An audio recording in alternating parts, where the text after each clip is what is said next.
आदिवासी एकजुटीचा आदिवासी एकजुटीचा जोहार. आज तुम्ही 23 मार्चला आलेले आहेत इथे आझाद मैदानाला, तर तुम्ही सांगता तुम्ही का आलेले आहेत? आज आम्ही आलेलो आहोत इथे मोर्चा घेऊन. चौथी मुंबई आम्हाला नको हवे, त्याच्यासाठी आम्ही मोर्चा घेऊन आलोय. कारण की आमच्या पालघर जिल्ह्यामध्ये भरपूर आदिवासी लोक राहतात आणि आमच्या आदिवासी लोकांवर ही चौथी मुंबई झाली तर भरपूर आमच्या लोकांना त्रास होणार आहे त्याचा. आमच्या जागा आहेत, जमिनी आहेत, आमचे मोठमोठाले गाव आहेत, त्याच्यामुळे आम्हाला चौथी मुंबई ही वडवळ बंदर पण नको आहे आम्हाला आणि चौथी मुंबई पण आम्हाला नको आहे. ते आम्ही आज सांगायला आलो तिथे की हे आम्हाला प्रकल्प आम्हाला आमच्या इकडे आम्हाला नाही पाहिजेत, त्याच्यासाठी आम्ही आलो. आणि दुसरी गोष्ट म्हणजे जल जंगल जमीन हे आम्हाला वाचवायचं आहे. पर्यावरण वाचलं तर आपण सगळे काही वाचू. आणि दुसरी गोष्ट आरे कॉलनीमध्ये बी आदिवासी गाव भरपूर आहेत. ते आदिवासींचा आम्ही सांगायला आलोय की आम्हाला पुनर्वसन नको. आरे मधले जे आदिवासी लोक आहेत त्यांना पुनर्वसन नको आहे. नॅशनल पार्क मध्ये आहेत, येऊर मध्ये आहे, ठाण्यामध्ये आहेत, भरपूरशी आदिवासी लोकांचे मोठमोठे गाव आहेत. ते लोकांना आमच्या आदिवासी लोकांना पुनर्वसन नाही पाहिजे. का नको पाहिजे तर आम्ही पिढून पिढ्या आमच्या तिथे गेलेले आहेत. आम्ही आदिवासी लोक आहोत. आम्ही लाकूड फाटीवर जेवण करणारी लोक आहोत, पर्यावरण वाचवणारी लोक आहोत. कोंबडे आहेत, बकरे आहेत, गुरं आहेत, आमची झाडं आहेत, शेतीवाडी करतो. हे सोडून आम्ही कुठे जाऊ ना. आम्हाला त्याच्यासाठी पुनर्वसन नाही पाहिजे. आमची ही मागणी आहे की आमचं जे तुम्हाला आम्हाला सुखसोयी द्यायचे असतील तर ते लाईट असेल, पाणी असतील, रस्ते असतील, हॉस्पिटल असेल, ह्या सगळ्या सुविधा तुम्ही आम्हाला आमच्या गावातच विकास करा. कारण की शाळा आमचे आदिवासी मुलांना खूप लांब जावं लागते. त्याच्यामुळे आमची आदिवासी पोरं शिकता नाही येत. तर शाळा जवळ असली पाहिजे. सगळ्या सुखसोयी तुम्ही द्या ना आम्हाला तिथे आमच्या गावामध्ये. कसा नाही विकास होईल? तुम्ही म्हणता आदिवासी लोकांचे विकास होतोय, विकास होतोय. कुठे विकास होतोय? तुम्ही येऊन तर बघा, गावात येऊन बघा विकास आमचा. जो आम्हाला विकास तुम्ही करायला बघता बिल्डिंगी मध्ये नेऊन, तिथे आमचा विकास नाही होणार. तिथे जाऊन आम्ही बिघडणार. कारण की आम्ही गावात राहणारी लोक आहोत ना.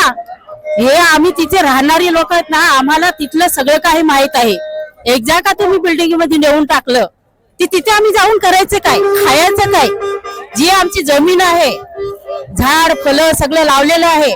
ज्या ज्या वेळेला फळ येतं त्या त्या वेळेला आम्ही ती फळं विकून आमचं पोट भरतो, मुलांना शिकवतो, शेतीवाडी करून त्याच्याने आमचं पोट गुजारण होतं सगळं. हे सोडून ना आम्हाला तुम्ही तिकडे विकास करायला बघता. हा कोणता विकास आहे? ह्याला विकास नाही बोलत. आमचा जो विकास करायचा आहे ना, तो आमचा गाव आहे ना, त्या गावामध्येच विकास झाला पाहिजे. ह्याला विकास बोलतात. शिक्षण सगळ्यात मोठा विकास म्हणजे शिक्षण. गावाचा हाच म्हणजे सगळा विकास बोलतात. म्हणून आम्ही सांगायला आलो सरकारला की जो कुठले पण आदिवासी असेल त्याचा विकास, जिथे आदिवासी राहतो गावात तिथे तुम्ही त्यांचा विकास करा. त्याला बोलतात विकास. तुम्ही आमच्यासाठी चौथी मुंबई आमच्यासाठी तो विकास नाही आहे, तो दुसऱ्यांसाठी विकास आहे. वाडवळ बंदर आहे, चौथी मुंबई करतात आहे तुम्ही. हा विकास आमच्यासाठी नाही आहे. हा आमच्यासाठी विनाश आहे. आमची मुंबई तुम्ही दुसरी मुंबई बसवायला तयार निघालात, पण कोणाच्या जमिनीवर? जी आदिवासींची जमीन आदिवासींनी राखून ठेवलेली आहे त्याच्यावर तुम्ही विकास करायला निघालेले आहात. ती जमीन कोणाची आहे? आदिवासी लोकांनी सांभाळून ठेवलेली आहे, कोळी लोकांनी सांभाळून ठेवले आहे, अनेक लोकांनी सांभाळून ती ठेवलेले मुलासारखी. ती तुम्ही घेऊन आणि त्याच्यावर तुम्ही वाडवळ बंदर कराल, चौथी मुंबई कराल, तर हे आम्हाला मान्य नाही आहे. हे मला आम्ही सरकारला सांगायला आलो की आम्हाला या विकास नाहीच पाहिजे. आमचा जर आदिवासींचा विकास करायचा असेल तर तो गावातच विकास झाला पाहिजे एवढं सांगून मी संपवते. तसंच वाढवणबद्दल आणि इगल पासच्या बद्दल जे आता चालू आहे ना त्याच्यावर उठवत आहेत आदिवासींना, त्यांच्याबद्दल तुम्हाला काय बोलायचं? एक तर मी सरकारला आम्ही सांगू इच्छितो की आम्ही इथले मालक आहोत. आदिवासी, इथे आगरी असतील, कोळी असतील, हा जो समाज आहे जो इथला मालक आहे. आज मला खूप वाईट वाटतंय की आम्हाला यांच्याकडे मागायला यावं लागतंय. हे आमचंच आहे. हा जो विकासाच्या नावाने जो विनाश चालू आहे सगळ्याकडे, म्हणजे आरे असेल, नॅशनल पार्क असेल, येऊर असेल, ठाणा असेल, पालघर असेल, डहाणू असेल किंवा इतरत्र जिथे जिथे आदिवासी त्या त्या ठिकाणी हा विकास जेव्हा येतो ना त्यावेळेला सगळ्यात मोठा विनाश होत असेल तो आदिवासींचा. कारण त्यांना विचारात घेतलं जात नाही. त्यांना हवंय का ते विचारा. तुम्हाला काय पाहिजे, हे तुम्हाला पाहिजे का? तुम्हाला जे आवडतंय ते तुम्ही आमच्यावर लादताय, तुम्हाला जबरदस्ती आमच्यावर आणून टाकताय. आम्हाला ते नको आहे. आम्हाला जे पाहिजे ना ते आम्ही मागतोय ना.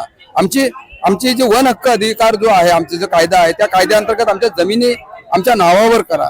हा वनपट्टी आहे ते आमच्या नावावर करा. तेच व्यक्तिगत दावे आम्ही दाखल केले ते आमच्या नावावर करा. आता वाढवण बंदर साधारण बंदर नाही आहे. त्याच्यामुळे तिथला सगळा आदिवासी उद्ध्वस्त होणार आहे. तिथल्या त्यांच्या जमिनी जाणार आहेत. आज चौथी मुंबईचा पण तोच विचार आहे. चौथी मुंबई म्हणजे काय? आज आम्ही मुंबईमध्ये बघतोय ना आदिवासींवर कसे अत्याचार होत आहेत. आदिवासी सोन्याचे अंडे देणारी कोंबडी आहे मुंबई म्हणजे.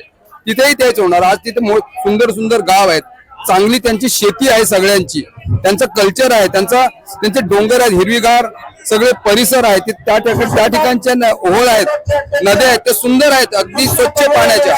उद्या ते गटार होणार. तिथे तलाव आहेत, तिथले जो डोंगर भाग हिरवळ आहे ते सगळे जाऊन तिथे सिमेंटची जंगलं उभी होणार. हे नको आहे आम्हाला. तिथल्या आदिवासींना नको आहे. आदिवासी आनंदात राहणारा माणूस आहे, पर्यावरणात राहणारा माणूस आहे. स्वतः पर्यावरण वाचवत असताना इतरांसाठी सुद्धा तो पर्यावरणाचं रक्षण करणारा माणूस आहे. अशा माणसाला तुम्ही विस्थापन करून आणि त्या ठिकाणी वेगवेगळे प्रकल्प आणून हे जे आम्हीच दाखवत आहे त्या लोकांना, त्या लालच दाखवत आहे किंवा धमकावत आहे, ते बंद करा. आणि आदिवासी काय म्हणतोय, आगरी कोळी बांधव काय म्हणतायत, त्यांच्या मागणी काय आहे हे तुम्ही लक्षात घ्या ना. आणि त्या पद्धतीने तुम्ही त्यांना विचारात घेऊन त्यांच्याशी बैठक घेऊन तुम्हाला हवंय का नको हे विचारात घेऊन हे सगळं केलं पाहिजे. त्यांना लादले गेले नाही पाहिजे. हेच सांगायला आज आम्ही सगळे आदिवासी, आगरी, कोळी त्या परिसरातले सगळे लोक असतील ते सगळे इथे आलेले आहेत. आणि आम्ही सरकारला सांगायला झालो आज सगळे एकत्र या ठिकाणी आझाद मैदानात येऊन आज सगळे आमचे जे नेते मंडळी आहेत किंवा आमचे जे कार्यकर्ते आहेत ते सगळे मांडणार आहेत. आणि सरकारने याची दखल घ्यावी हीच आमची विनंती आहे की आदिवासी, कोळी बांधव आणि आगरी लोकांना काय हवंय. जेवढे पण अजून प्रकल्प आलेत ना ते प्रकल्प आदिवासींच्या जमिनीवरती चाललेत आणि त्याच्यामुळे आदिवासींना खूप त्रास व्हायला लागलाय. कारण की आमच्या आरे कॉलनीमध्ये पण आम्ही जे जिथे राहतो तिथे पण परसवण आलेले आहे. त्याच्यामुळे आम्हाला खूप त्रास होतो. लाईट मागायची असेल, पाणी मागायचे असेल, रस्ता दुरुस्त करायचा असेल, त्यांची एनओसी घर रिपेअरिंग करायचं असेल एनओसी घ्यावं लागतं. त्याने आम्हाला त्याच्यात विचारत घेत नाही. कुठला पण प्रकल्प आला तर ते आदिवासींना विचारत नाही, डायरेक्ट येतात ते लोक आणि जागा जमीन कोणता पण काम चालू करायला घेतात आणि आदिवासींचे खूप हाल होतात तिथे.